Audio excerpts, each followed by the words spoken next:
सगळ्यांना हात जोडून पोटतिरकीने विनंती, व्यसनाधीन होऊ नका. दारू ही वाईटे गड्या. दारूने 3 प्रकारची हानी, एक आर्थिक हानी, दुसरी सामाजिक हानी आणि तिसरी कौटुंबिक हानी. आर्थिक हानी, खिशात पैसा राहत नाही. सामाजिक हानी, समाजामध्ये कोणी विचारत नाही. आणि कौटुंबिक हानी, घरामध्ये कवडीची किंमत कोण देत नाही. आणि दारूने शरीराचं मातेरी होतं. बघा, माझी विनंती, व्यसनाधीन होऊ नका. अरे लय दारू पिली, लिव्हर फुटेल, गुटखा खाल्ला, तोंड फुटेल, पण इथं कीर्तना करता समोर येऊन जर बसला ना, आयुष्याचं बंधन तुटेल. सगळ्यांना मी धर्माचं काम करणारा महाराज मी तळमळीने सांगतो दररोज, व्यसनाधीन होऊ नका, दारू पिऊ नका, निर्व्यसनी जीवन, स्वच्छ जीवन जगा. दारू पिण्याच्या आधी, एखादं व्यसन करण्याच्या आधी लेकरा बाळाचा विचार करा. दुसऱ्याचं बाळ, दुसऱ्याचं लेकरू म्हणजे तुमची बायको आहे. स्वतःच्या आईला सोडून तुमच्या घरी नांदायला आली, भावाला बहिणीला सोडून तुमच्या घरी नांदायला आली, म्हणून व्यसन करू नका मायबाप. आणि 2, जन्म देणाऱ्या मायबापाची सेवा करा. कैलासवासी माधवराव देवराव मोगले पाटील भाऊंच्या प्रथम पुण्यस्मरणाच्या निमित्ताने एवढा समाज उपस्थित सगळ्यांना माझी विनंती आहे, घरातल्या विठ्ठल रुक्मिणीची सेवा करा. ज्याला हात नाही त्याला विचारा हाताचं दुःख काय, ज्याला पाय नाही त्याला विचारा पायाचं दुःख काय, ज्याला डोळे नाही त्याला विचारा डोळ्याचं दुःख काय, आणि ज्याच्या जीवनात मायबाप गेले त्यांना विचारा मायबापाचं दुःख काय असतं. गड्या फार प्रेम करतात मायबाप. इस भरे हुए बाजार में साहब पैसों से आप लोगों को सब कुछ मिल सकता है, पैसों से अच्छा खाना मिल सकता है लेकिन भूख नहीं मिल सकती, पैसों से किताब खरीद सकते हो लेकिन ज्ञान नहीं मिल सकता, पैसों से अच्छा बिछाना खरीद सकते हो लेकिन नींद नहीं मिल सकती, उसी तरह आप लोगों को पैसों से अच्छा बीवी मिल सकती है लेकिन माँ बाप नहीं मिलते. म्हणून प्रत्येकाने जन्म देणाऱ्या माय बापाची सेवा करा. माझ्या राजांनो, पसंतीने मिळते बायको आणि पुण्याने मिळतात ते मायबाप असतात. गड्या लय प्रेम करतात मायबाप. असल्यावर कळत नाही, नसल्यावर मिळत नाही. किती प्रेम करतात. आज या परिवाराला विचारा, आज बापाचं चित्र निघून गेलं. आज पाहता पाहता 1 वर्ष झाले भाऊ दिसत नाही. मला अण्णाने सांगितलं, उगले अण्णा म्हणले, महाराज आमच्या बंधूचा स्वभाव खूप सुंदर होता, साधा सोपा, सगळ्यांना समजून घेणारा सरळ स्वभाव होता. माळकरी होते, परमार्थ करत होते, पण आले देवाजीचे मनात ते कुणाचे झाले ना. एक चालतं बोलतं व्यक्तिमत्व भाऊंचं निघून गेलो. आजही त्यांच्या फोटोकडे पाहिलं, अष्टगंध बुक्का आहे, गोपीचंद लावलेला आहे, कोपी आहे, उपर्ण आहे, वारकरी संप्रदायाची सेवा करणारं माळकरी व्यक्तिमत्व आहे. आज विचारा या कुटुंबाला, उगले परिवाराला, आज 2 मुलं असतील, एक संभाजीनगरला राहतात, आदरणीय बद्रीनाथ दादा असतील, त्यांचे बंधुराज, मुली आहेत 5 मुली. विचारा, आज 1 वर्ष झाले बाप दिसत नाही. कडे बापले मोठा आधार असतो. बरं, भाऊ असले ना लय आनंद असतो. आज वडील गेले, प्रत्येकाच्या डोळ्यात पाणी रडाल तुम्ही जाता जाता. देवा काय चुकलं रे आमचं, मुलीचं काय चुकलं, मुलाचं काय चुकलं. आमच्या वडिलाला जर आमचं आयुष्य दिलं असतं भाऊंना आणि अजून जगले असते तर देवा तुझे लय उपकार झाले असते रे पांडुरंगा. एवढे लवकर आम्हाला पोरक नव्हतं करायला पाहिजे.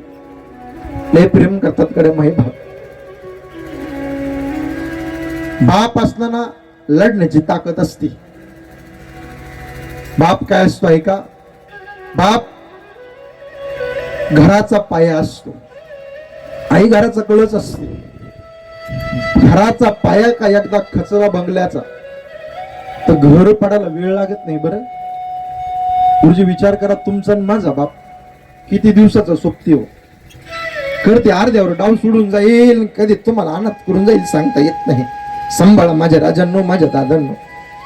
आज एवढा समाज उपस्थित, सगळ्यांना पाया पडून सांगतो, कोटी रुपयाचा बंगला बांधा बांधा. बंगल्याच्या समोर आई वडिलाचा आशीर्वाद नाव टाका आणि त्या बंगल्याच्या समोर असा एक झुला बांधा आणि त्या झुल्यामध्ये एका बाजूला तुमची म्हातारी आई बसलेली असून द्या आणि एका बाजूला तुमचा म्हातारा बाप बसलेला असून द्या. खरी शोभा तुमच्या कोटी रुपयाच्या बंगल्याची असते, लक्षात ठेवा. घरात मायबाप असले की घर आनंद वाटतं, स्वर्ग वाटतं. घरात मायबाप दिसले ना घर खायला उठतं. लय प्रेम करतात गड्या मायबाप. बापाचा सगळ्यात जास्त जीव मुलात असतो आणि विशेष जीव मुलीमध्ये असतो. बापाचा जास्त जीव मुलामध्ये असतो का? मुलगा माझ्या खांद्याला खांदा देऊन राहणार आहे. माझ्या ताईंनो, माझ्या दिदींनो, तुम्ही सगळे रडाल जाता जाता. विशेष जीव मुलीचा बापामध्ये असतो आणि बापाचा विशेष जीव मुलीमध्ये असतो. लय प्रेम करतो बाप. मुलीला 500चा ड्रेस घेतला तर मुलीला 5000चा ड्रेस घेतो का? एक दिवस माझी लेक लोकांच्या घरी नांदायला जाणार आहे. परक्याचं धने. लय प्रेम करतो. मुलीचा जन्म झाला. माझ्या ताईंनो, माझ्या दिदींनो, बापाला लय आनंद झाला.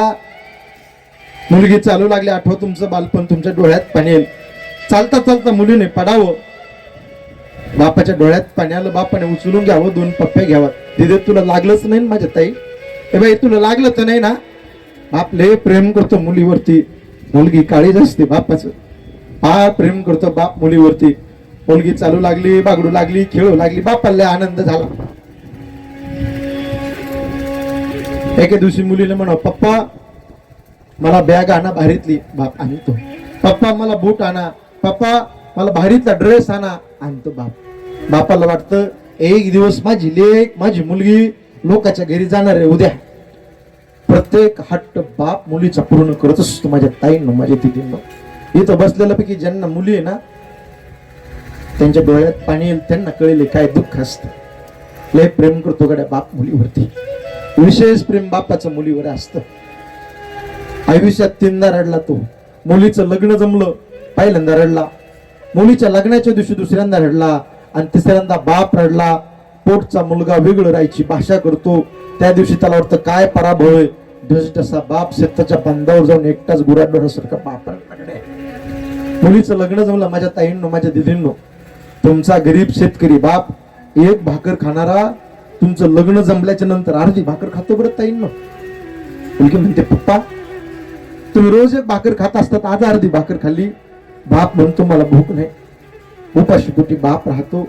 आणि मुलगी ज्या वेळ जाते ना, संध्याकाळी अंधार झाल्याच्या नंतर बेडरूम मध्ये अंधारात उशीत तोंडार घेऊन गुराढोरासारखा बाप रडतो. लय प्रेम करतो बाप. बापाला सगळं आठवतो. कधी शेतातून दमून आलो, येऊन आलो तर माझी मुलगी म्हणायची, भाऊ फार राबराब कष्ट करता तुम्ही आमच्या करता, आमच्या कुटुंबा करता, लेकरा बाळा करता. पाणी घ्या, चहा घ्या, जेवण करा. लय प्रेम करते गड्या मुलगी. बापाला सगळं आठवतो. आयुष्यात पहिल्यांदा बाप रडला. मुलीचं लग्न जमलं त्या दिवशी. दुसऱ्यांदा बाप रडला. मुलीच्या लग्नाच्या दिवशी. माझ्या ताईंनो, तुमचं लग्न होताना इथं बसलेल्या बऱ्याच सगळ्या रडून आल्यात. तुम्ही सुद्धा ढसढसा रडलेत. लॉन्स मध्ये लग्न लागलं. ज्यावेळेस मुलगी वाटे लावायचा कार्यक्रम असतो ना, त्यावेळेस इथं बसलेला किती दगडाच्या काळजाचा बाप असू द्या, ढसढसा मुली करता रडतो बरं. अहो तुम्ही आम्ही जाऊन द्या. रामायणामध्ये जनकपुरीचा जनक राजा गुरुजी सीते करता रडला. कण्वासारखा ऋषी रडला शकुंतले करता. या रेतेचा राजा छत्रपती शिवाजी महाराज रडले सखुबाई करता. लय प्रेम करतो असतो बाप. लोकांनी आईचे गोडवे गायले, आईवरती कविता आल्या, आईवरती सेमिनार आले.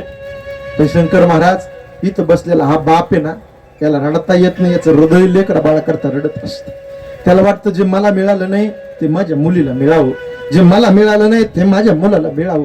लय गरिबी सहन करतो. एवढी पळपळ करतो बाप. कोणा करता? गाडीवर धाव धाव पडतो, पळपळ करतो. एवढे शेतात कष्ट करतो. कोणा करता? लेकरा बाळा करता. इथं बसलेले जेवढे पालक आहेत ना, ते रोज मुलाला बोलतात, मुलीला सुद्धा बोलतात, ए लवकर उठत जा, शाळेमध्ये जात जा, नोकरी कामधंदा करत जाय, ट्युशनला जाय. का बोलतो माहितीये का बाप महाराज? बापाला माहिती मी माझ्या पोटापुरतं कमवलंय, पण यदा कदाचित कोरोना सारखा रोग आला आणि माझ्या जीवाचं काही बरं वाईट झालं तर माझ्या लेकराने या समाजाच्या समोर भीक मागू नये. पण बाप मुलाला टुमणी देत असतो, बोलत असतो. लक्षात ठेवा. लय प्रेम करतो बाप. आज बापाचं छत्र गेलं. या उगले परिवाराला विचारा, भाऊ निघून गेले. इथून पुढं नातू, मुलं मुली, पैसा, प्रॉपर्टी भरपूर कमवतील, पण गेलेला ईश्वर सन्मान बाप पुन्हा मायरात आल्यावर ताई दिसणार नाही बरं. आठवणी ढसा रडवतील. अहो लय प्रेम करत असतो बाप. महाराज सचिन तेंडुलकरला भारतरत्न पुरस्कार मिळाला. दत्तभाऊ महाराज ते मीडियावाल्यांनी प्रश्न विचारला, बोले सचिनजी भारतरत्न पुरस्कार मिळाला, लय आनंदाचा दिवस आहे, 2 शब्द बोला. साहेब सचिन तेंडुलकरच्या डोळ्याला धारा लागल्या. का? सचिन तेंडुलकर म्हणतात एवढा मोठा भारतरत्न पुरस्कार मिळाला, पण मिळालेला पुरस्कार पाहण्याकरता माझा बाप रमेश तेंडुलकर असताना मला जगातील सगळ्यात मोठा आनंद झाला असल्याला बाप म्हणता. लय प्रेम करतो बाप. तुकोबारा वर्णन करतात, बाप करी जोडी लेकुराची उडी, आपुली कुरवंडी वाळवणिया, एकाएकी केला मिरासीचा धनी, कडी वागून बाहेर खांदी.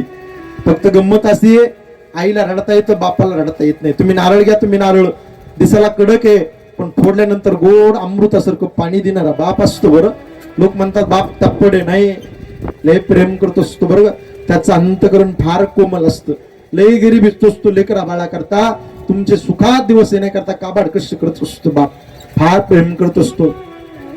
लोक यशोदामायाचं वर्णन करतात, देवकीचं वर्णन करतात, पण ऐका, स्वतःचा मुलगा यमुना मातेच्या डोहातून येईल तीरावरून पैल तीरावर जाण्याकरता नाका तोंडात पाणी गेलेला वसुदेव नावाचा बाप आपण विसरता कामा नये. रामा वनवासाला जाऊ नकोस, कौशल्य माता रडू लागली, पण अंत काळाला पुत्र पुत्र करत मरावं लागलं. अंत समाला राजा दशरथाला विसरता कामा नये.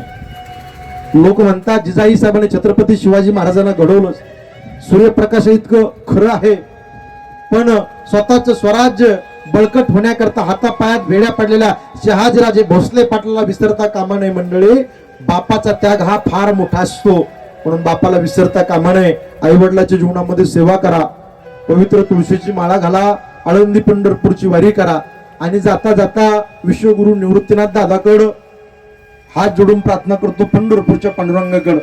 कैलासवासी माधवराव देवराम पाटील उगले